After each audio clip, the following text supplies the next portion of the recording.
Ô, Ricardinho, eu sei que você fez um ai quando ele falou que. Quando a Monique falou que deve ser o Danilo, mas uma coisa a gente tem que falar. Ele tá sendo coerente. Porque se ele tinha ali Wanderson e Danilo, machucou, ou melhor, suspensão do Wanderson, o Danilo vai assumir. A partir Pelo do menos momento, tá sendo coerente. A partir do momento que você convoca o Danilo, você não tem coerência nenhuma. Zero coerência. O Danilo não joga de lateral no time dele. Quando ele joga de quarto zagueiro. Para quem é mais velho, o quarto zagueiro é o zagueiro pelo lado esquerdo. E ele quando joga muito mal. O Dorival errou de novo. A convocação do Dodô ela é equivocada.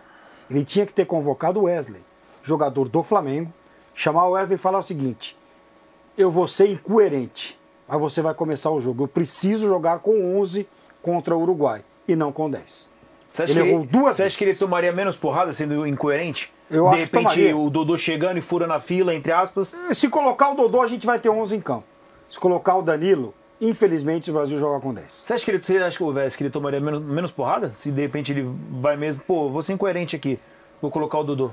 O Danilo, a rejeição ao Danilo atualmente é tão grande que eu imagino que sim. Acho que ele seria menos criticado ao trazer um lateral fora da lista e botar como titular do que trazer o Danilo como titular. O Danilo está com uma rejeição muito grande. Talvez menos no estádio, não acho que o Danilo sofra apupos, para trazer a palavra lá de 1900 e Guaraná com rolha. Não foi ele que discutiu com o torcedor, Vitor? Foi. Na Copa América? Discutiu não. Ele isso, o torcedor. Dicionário foi longe agora. Então eu acho que ele recebe. Acho que no estádio não vai ter isso com o Danilo, mas acho que nas mídias sociais ele teria menos rejeição, ele teria menos críticas se ele efetivasse o lateral que chegou depois. Porque o Danilo está com uma rejeição muito grande. Você acha que de repente mudar de esquema seria uma loucura? Como mudar de esquema? Não, para adaptar o Danilo, para ter o Danilo numa linha de 3. Porque eu não acho que o Dorival esteja disposto a fazer isso, porque ele vem escalando o Danilo constantemente. Né? O Danilo perdeu a vaga no time agora, mas, por exemplo, na última data FIFA ele foi titular contra o Chile. Em um dos 2 jogos ele foi titular. E sem mudança de esquema. O que aconteceu com e ele falhou no primeiro minuto de jogo. Uma falha grave que poderia ter custado pontos ao Brasil na eliminatória. Ele e o goleiro. Que tomou um gol por cobertura embaixo do travessão. Inclusive, esse é outro ponto aqui, tá? Tem sido pouco falado.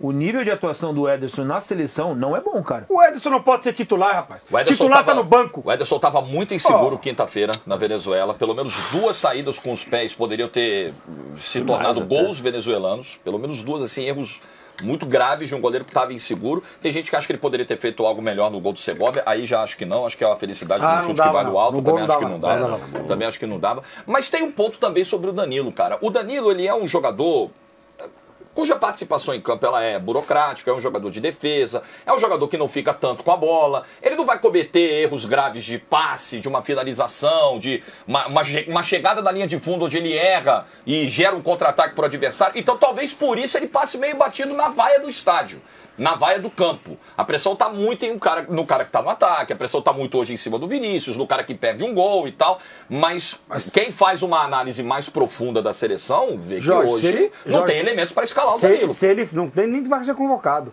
Claro. Se ele falhar como ele falhou contra o Chile, é brincadeira. Só rapidinho, Monique, desculpa. Nem com 3 zagueiros o Danilo pode ser titular da seleção hoje.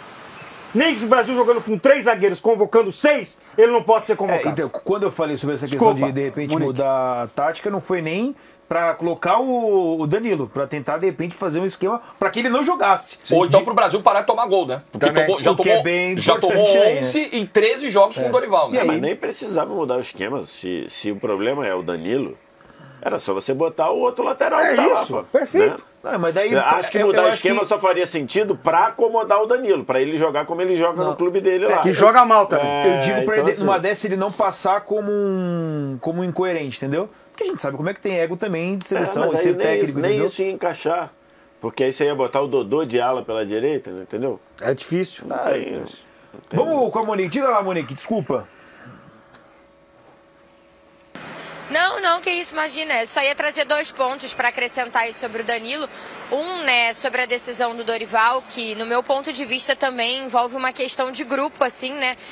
Não é só essa visão externa, né, essa visão externa é muito importante. Eu, assim, vou trazer um exemplo para a galera entender, né?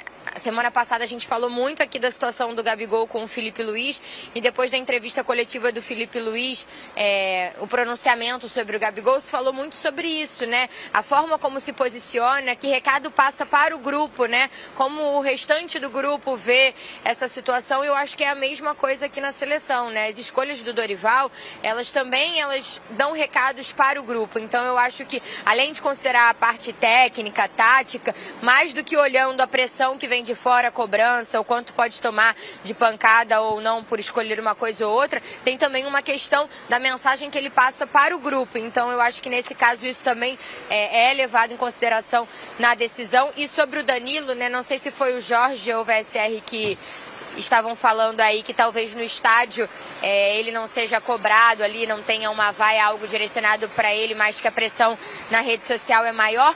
O Danilo, ele cancelou a conta dele em uma das principais redes sociais aí, logo depois do início da temporada na Europa, né? Não foi um início tranquilo para o Danilo com a chegada do Thiago Motta na Juventus. Ele passou a ter um aproveitamento bem menor do que ele tinha anteriormente, deixou de ser capitão do time e em várias ocasiões começou no banco de reservas. Foi um início ruim de temporada, junto com um momento complicado ali na seleção, e em determinado momento a gente percebeu que o Danilo não estava mais nas redes sociais, né? Não tinha a sua principal conta ali nas redes, não existia. Eu até estava olhando aqui agora enquanto vocês falavam para ver se tinha voltado ou não, eu não encontrei, então a não ser que eu tenha sido bloqueada pelo Danilo, que eu acho que não foi o caso, ele provavelmente continua, né, com a conta dele inativa nas redes. Então só para exemplificar, né, esse momento que talvez ele esteja bem alheio ao que tá se passando ali. O Danilo é um cara que sempre fala muito sobre saúde mental e sobre essa, né, a questão quanto isso influencia na rotina deles no futebol, e nesse momento ele tá sem esta conta nas redes sociais já desde ali de antes da primeira data FIFA, aquela de Curitiba aí com o Dorival. Acho que desde essa ele já estava sem o perfil dele. Danilo que pode retornar ao futebol brasileiro no meio do ano. Pode até dar uma olhada para ver se acha as redes lá. Mas... acho que não tem. Danilo que pode voltar ao futebol brasileiro ou no meio do ano, ou se a coisa não andar na Juventus, até no começo do ano o Santos tem interesse. Assim, dentro disso que a Monique falou, essa primeira Flamengo parte... também. Dentro disso, essa primeira parte aí que a Monique falou do grupo, isso é algo que não pode ser deixado de lado, né? Uma coisa é a nossa impressão enquanto crítico, estando lá de fora, ou a impressão do torcedor, que tende a ser um pouco mais emotiva e às vezes exagerada. Outra coisa é a visão dentro do grupo, do vestiário, e isso conta sim. Porque a relação de um grupo com o seu treinador, ela é baseada em confiança, ela é baseada em cumplicidade, talvez, e isso vai se perdendo. Na visão do grupo, isso já conversando com os jogadores, na visão do grupo, você pega o cara que era o seu capitão e você tira ele em uma data FIFA, em uma convocação, ele sai do seu capitão titular para talvez não convocado, isso no sentimento dos jogadores pode sentir como falar, pô, se esse cara fez isso com o capitão, o que ele vai fazer comigo? Isso é coisa. Numa situação dessa, o cara era o capitão, virou reserva, beleza, tá trabalhando pro grupo ali. Aí o titular não pode jogar, ele traz alguém que não veio. Isso pode, na visão do grupo, entender e falar, pô, cara, ele jogou o cara no Leões, o que ele vai fazer comigo que não sou o capitão? Então mas não deveria ser uma leitura diferente? Isso, assim, de novo, eu não estou concordando, sim, mas eu estou dizendo que isso existe. Sim. Mas ao mesmo tempo, o jogador, ainda mais o jogador da seleção brasileira, todos ali são jogadores de alto nível, tá? Sim. De clubes de primeira prateleira. Você escolhe o jogador. Os jogadores que... Não, e outra, os jogadores que estão ali entendem de futebol o suficiente para concluir que, ok, é brabo, né? Você barrar um capitão, você tirar o cara, mas, pô, o cara não tá bem, jogando. né? Exato, o cara não tá rendendo. Não é uma decisão não injusta. Não joga no time dele, né? pô. Do ponto de vista técnico, não é uma decisão mas injusta. Eu acho que sim, mas acho que ali em alguns momentos é tipo, fazendo um paralelo, uma comparação completamente esdrúxula. Mas, por exemplo, às vezes você tem na Câmara dos Deputados no Brasil uma votação para caçar um outro deputado. Às vezes que cometeu uma irregularidade flagrante. Às vezes o cara chega e fala assim, quer saber? Eu não vou votar não. Agora com voto secreto, menos. Eu não vou votar não, porque daqui a pouco, amanhã pode ser eu. Tem mesmo e aí os caras vão, entendeu? Então acho que pode... Ele fala, beleza, o Danilo não tá jogando nada, mas amanhã eu posso estar mal no meu clube, e aí o cara já vai me limar na primeira chance. É muito complicado. A prerrogativa do treinador é essa, é esperar quem tá melhor, é barrar quem não tá bem. A gente viu isso, Vitão, com isso, com mas Tyson isso existe. Então, mas a gente já viu isso com Tyson indo pra Copa do Mundo, com Daniel Alves indo pra Copa do Mundo, com Danilo sendo convocado e não poder ser convocado. A gente vai virar refém até quando dos caras? Não pode ser refém. Seleção é momento, cara. Seleção é aquele que você tá arrebentando. Não, tem a história, mas tem o momento do cara. Qual é o momento do Danilo? Muito ruim. Não existe. Não tem momento que ele não joga. E a gente merecia ser chamado. E assim, não é que não é dá um pra cara... ser eu concordo. Não é que é um cara que tá num recorte de um mês ou de 2, 3 semanas mal. É um cara que tá sendo insistentemente convocado sem sequer, muitas vezes, ser escalado no clube dele. Então, se houver também um beicinho de companheiro de bastou o cara ficar mal, o cara já barrou o cara. Não. A paciência tá sendo elástica demais com o Danilo. Ou que ainda se ele estivesse jogando bem na seleção, porque daí beleza. Não tá bem no clube dele, mas na seleção tá comendo a bola. Tá jogando bola. Beleza. Só que eu acho que essa questão de bastidor, a leitura dos jogadores tem que ser uma leitura diferente. Tem que falar, caramba, olha só, o cara tá barrando, o cara tá vendo que não tá jogar. É isso. Essa que eu acho que tem que ser a leitura dos jogadores. Ou então, e não essa outra pode ser uma outra leitura. A gente fala, caramba, o Dorival deu várias chances pro Danilo e chegou uma hora. Se eu não aproveitar a minha, eu vou junto. Eu acho que a leitura parte muito mais de dentro. Mas o que o Vitor tá falando, assim, eu tô nessa brincadeira aqui 30 anos. 30 anos que eu tô nessa brincadeira aqui, entre aspas. A leitura que o Vitor fez é a leitura que eles fazem. É, isso mesmo. É a leitura ali dentro, porque tudo melindrado. Tudo. Ai, tirou ele. Ai, meu Deus, amanhã sou eu. Quem vai sair sou eu. Será que eu não volto mais? E você viu? Ô, Jorge, você viu o que ele fez lá? Vai fazer com você também, hein? Vitor Hugo. Foi ele, o Vitor. Agora quem vai é você. Assim. Tem isso mesmo. Jogador de bola é melindrado, cara. Eles trabalham assim. Infelizmente. Mesmo em seleção brasileira. Que eles tinham que ver o lado que o Vitor Hugo falou. Não tô jogando bem, o próximo sou eu que vou ser limado. Cara, seleção, eu respeito que tem a história. Mas seleção pra mim é muito momento.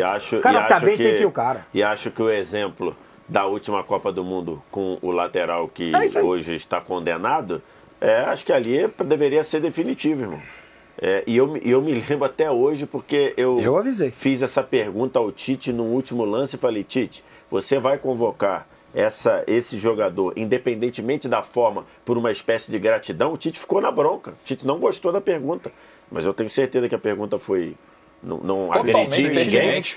E acabou se confirmando isso.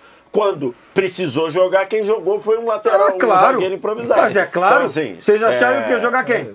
Eu acho que essa daí deveria ser definitiva para esse tipo de coisa. Falar, tem sim o históririco, a cumplicidade. Muito obrigado. Mas isso tem que ter um limite. Uma fronteira. É isso. Então, assim, mas é isso. O que eu estou dizendo isso acontece e às vezes tem essas decisões aí. Você tem razão.